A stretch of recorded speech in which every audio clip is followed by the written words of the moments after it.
And we have Miko. Stage separation confirmed.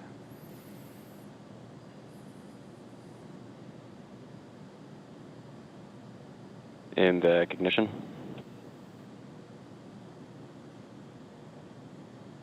All right, all of those events happen successfully one after another. This boost back burn, it'll last about 40 seconds. And so you see it on the left-hand side of the screen. On the right-hand side, you will see our second stage carrying those 3 satellites to orbit. And coming up next in about 20 seconds, that boost back burn will end, and then we'll have our fairing deployment.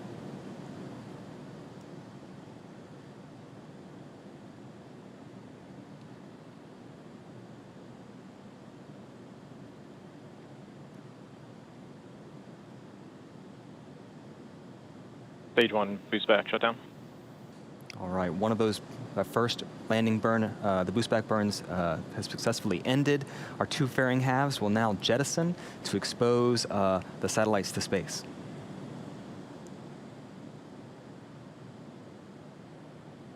And you see the first stage is already being turned around, and you can see the nitrogen from our attitude control system helping guide it back.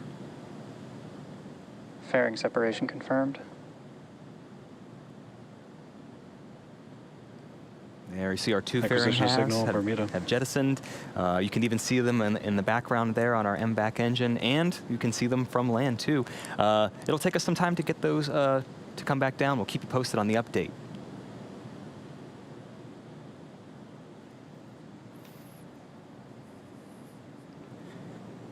We are T plus 4 minutes and 13 seconds into flight. Everything is looking great for tonight's mission.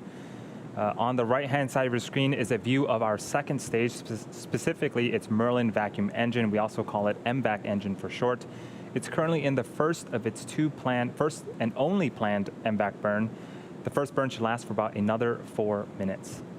On the left-hand side of your screen is a view of our first stage looking downward. It's continuing to fall back towards Earth. The next milestone for the first stage is its first stage entry burn. Falcon 9 needs to execute an entry burn to slow itself down before hitting the dense parts of the atmosphere. Without this second burn, relying on the atmosphere alone to slow Falcon 9 down would put unnecessary strain on the rocket. That entry burn is coming up at T plus 6 minutes and 10 seconds. Second stage is following nominal trajectory. Acquisition of signal, South Texas. You may have also noticed that we've deployed our 4 hypersonic grid fins. Those are the honeycomb-like structures that you see on the left-hand side of your screen.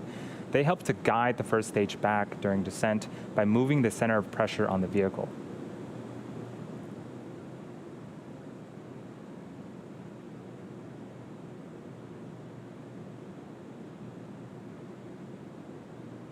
Again, those bursts of gas are nitrogen.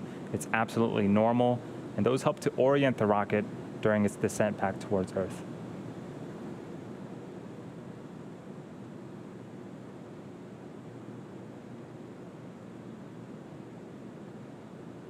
And we're about 20 seconds away from our second burn, the entry burn. Stage 2 FTS has safed.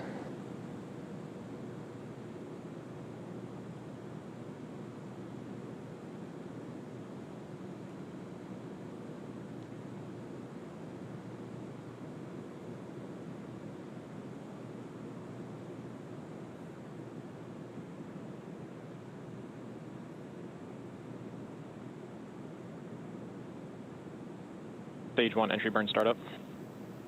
And 3 Merlin engines have relit and are currently slowing the first stage down before it hits those dense parts of the atmosphere.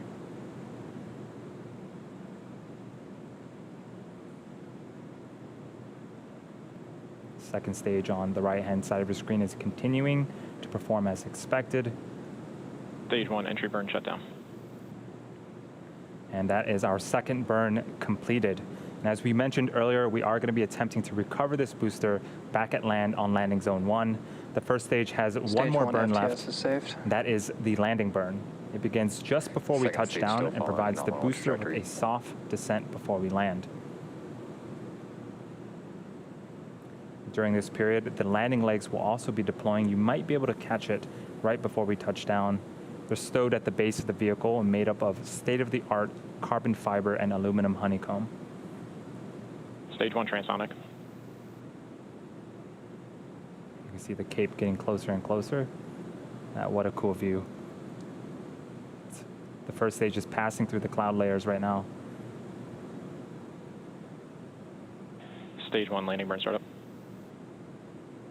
And here comes Falcon 9 attempting its 4th landing.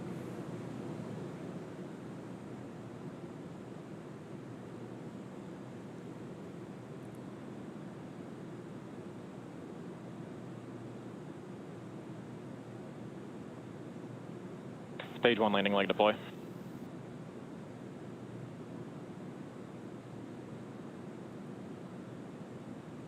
And you could not ask Stage for 1 a landing better burn. landing than that. Falcon 9 has landed once again.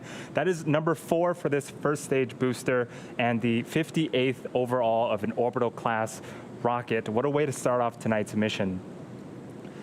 The second stage and our primary mission are still continuing and remain healthy. The next milestone for the second stage is second